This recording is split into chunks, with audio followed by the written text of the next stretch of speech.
at para sa isang panalangin. Sa ngalan ng Ama, ng Anak, ng Espiritu Santo. Amen. Ama namin, sumasalangit ka. Sambahin ng ngalan mo, mapasa amin ang kaharian mo.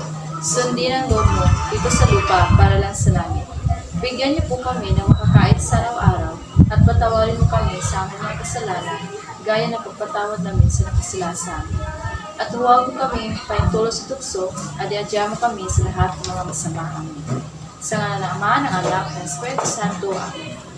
Magandang umaga sa inyo, class. Kung kayo magsiupo, ay maaari bang ayusin ang hanay ng iyong mga upuan at pulutin ang mga kalat na nakikita sa iyong paligid? Nagawa na ba? Kung gayon, maaari na kayong magsiupo. May nagliban ba sa ating klase ngayong araw? Wala? Dahil walang nagliban sa ating klase ngayong araw, ay bigyan naman natin ng ating mga sarili ng 3 bagsak. 1, 2, 3. Bago tayo magpatuloy, ay atin munang balikan ang mga pamantayan at kailangang tandaan kung tayo ay nasa loob ng silid-aralan. Ano-ano ang mga ito? Jessa.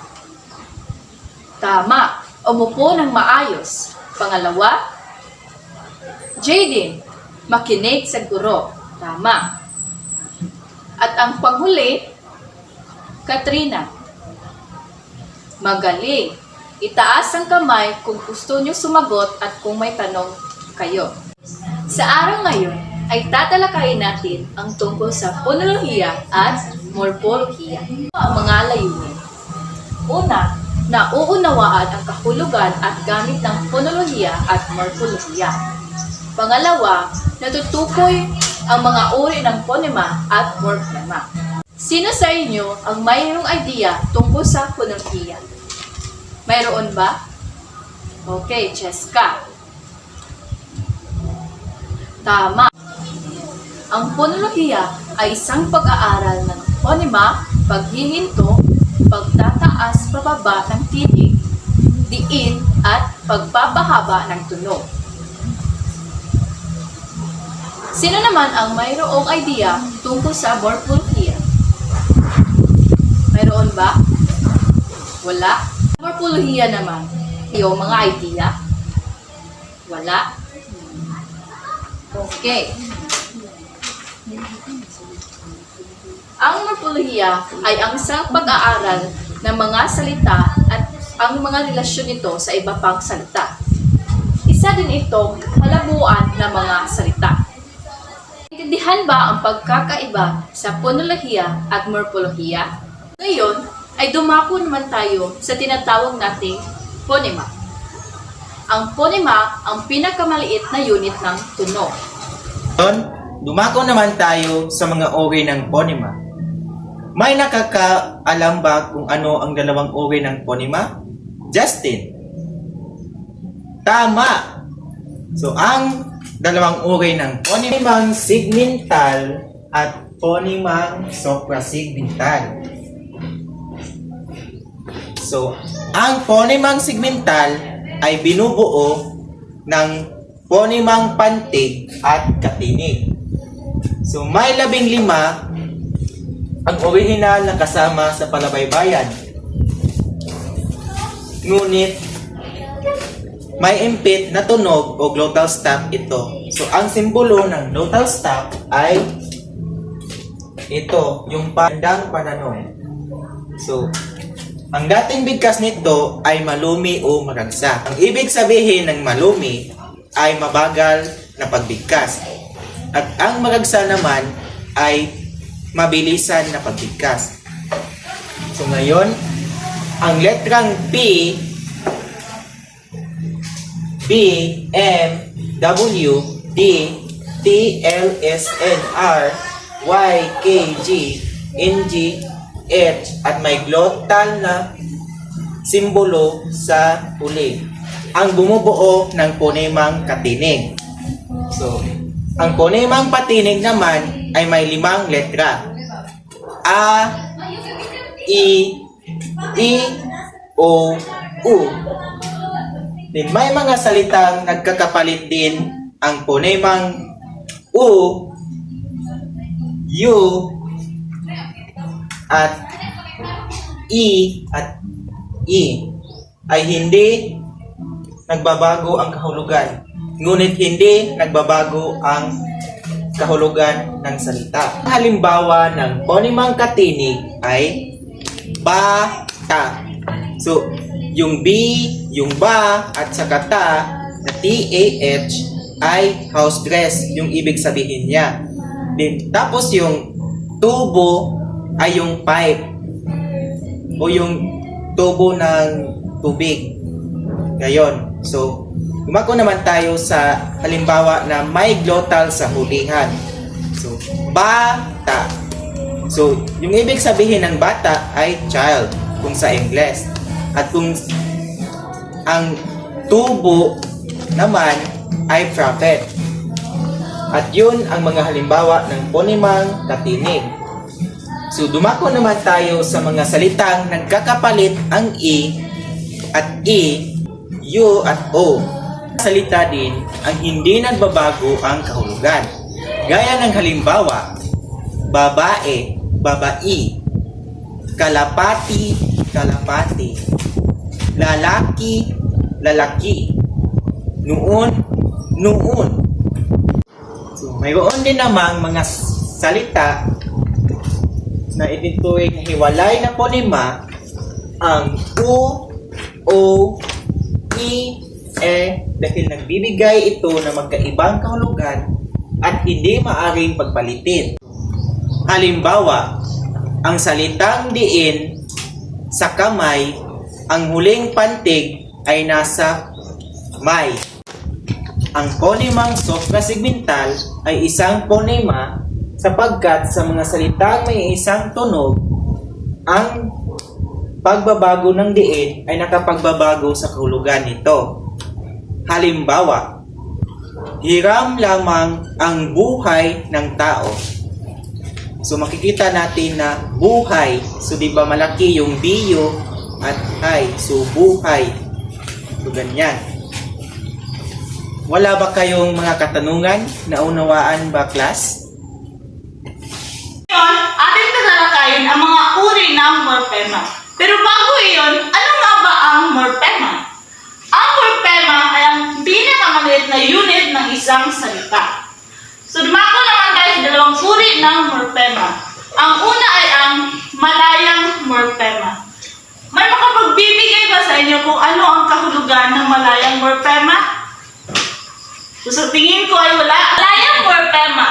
Ito ang mga salitang ugat o tinatawag ding paya. Ang mga halimbawa ng malayang morphema ay ang mga salitang tiyaga, sipag, halik, basta mga paya na salita, ito ay malayang morphema. Dumako naman tayo sa ikalawang uri ng morphema, ang di malayang morphema. Ang di malayang morphema ay kinakailangang ilapi sa ibang morphema upang maging malinaw at tiyak. Halimbawa sa di malayang morphema, ako sa pisaran ng mga malayang morphema at gagawin natin itong di malayang morphema. Halimbawa nito ay ang salitang sipag. Ang salitang sipag ay isang malayang morphema. Pero pag nilagyan natin ng may laping ma sa unahan, ito ay magiging di malayang morphema. Ang ibang halimbawa nito ay halik. Pero pag nilagyan natin ng may laping a sa hulihan, ito ay magiging halikan at ito ay magiging halimbawa ng di malayang morphema. Dumako naman tayo sa dalawang uri ng morphema ayon sa anyo. Ang unang uri ay ang morphemang pangnilalaman. Ano nga ba ang morphemang pangnilalaman? Ito ay ang mga salitang may tiyak na kahulugan at nagsisilbing mahalagang salita sa loob ng pangungusap. Morphemang pangnilalaman ay magkapareho lamang sila ng malayang morphema na ito ay nagtataglay ng isang payak na salita. Katulad na lamang ito ng sipag at halik. Ito ay mga halimbawa ng morphemang pangnilalaman. Dumako naman tayo sa ikalawang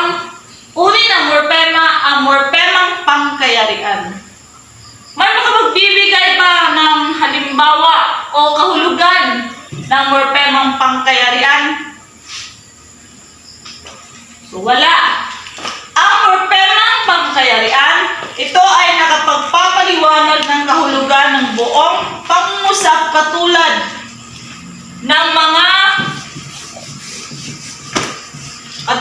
ng si, ng, sa, pero, at iba pa. Halimbawa ng mga morpemang pangkayarian na nasa pangungusap. O tukuyin ang mga morpemang pangkayarian sa pangungusap.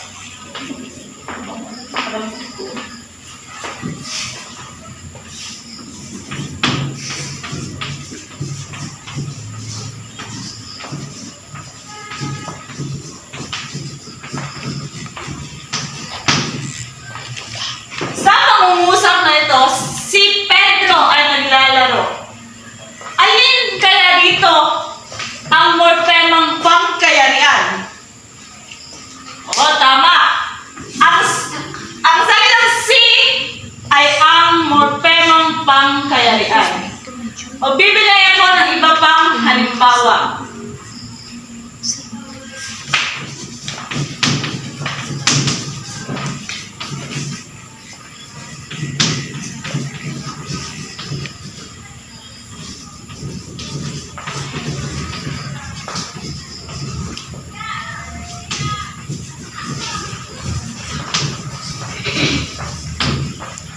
Binigay ni Pedro ang laruan kay Simon.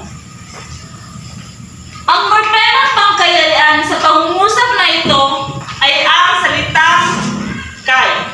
Dumako naman tayo sa pangalawa ng uri ng morpema ayon sa kahulugan. Ang morpemang may kahulugang pangkayarian o morpemang pangkayarian.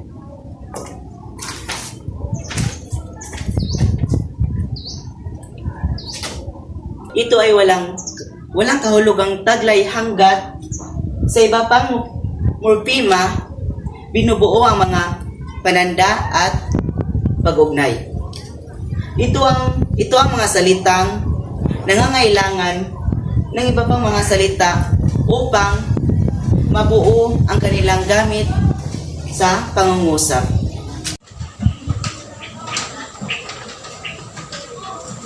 Narito ang halimbawa ng morpemang pangkayarian.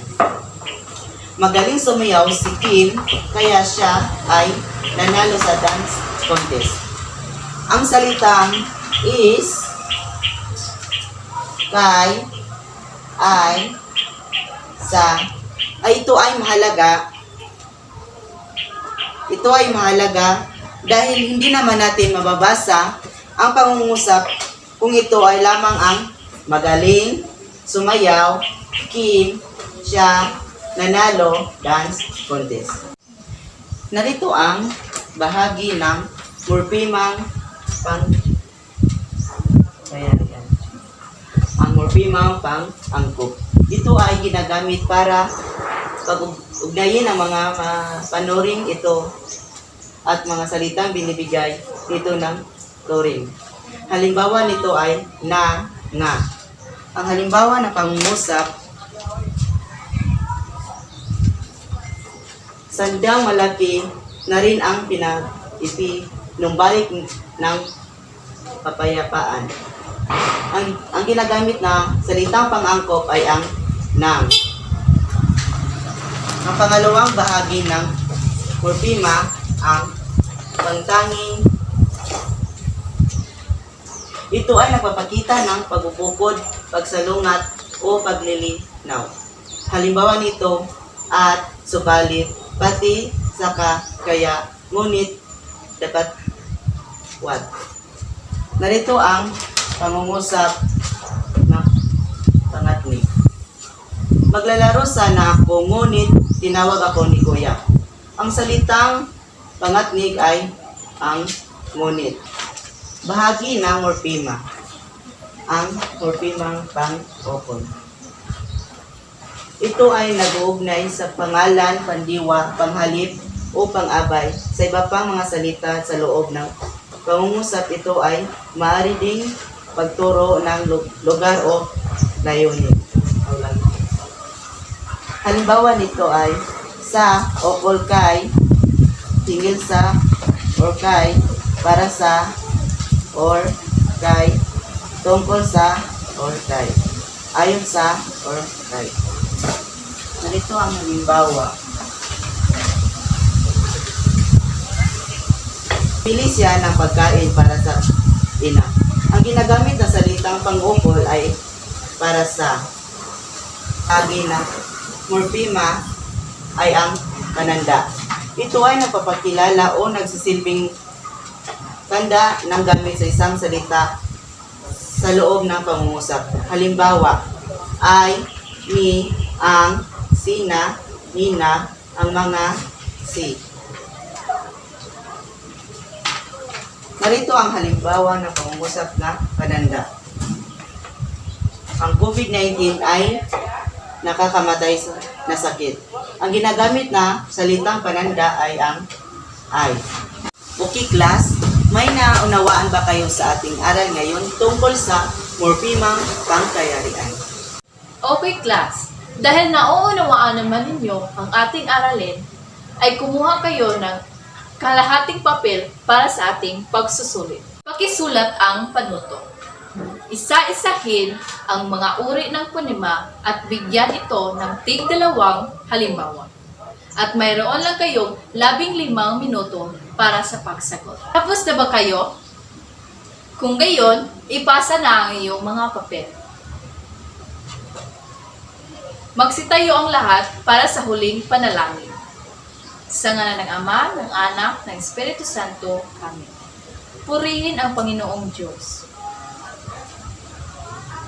Sa ngalan ng Ama, ng Anak, ng Espiritu Santo. Amen.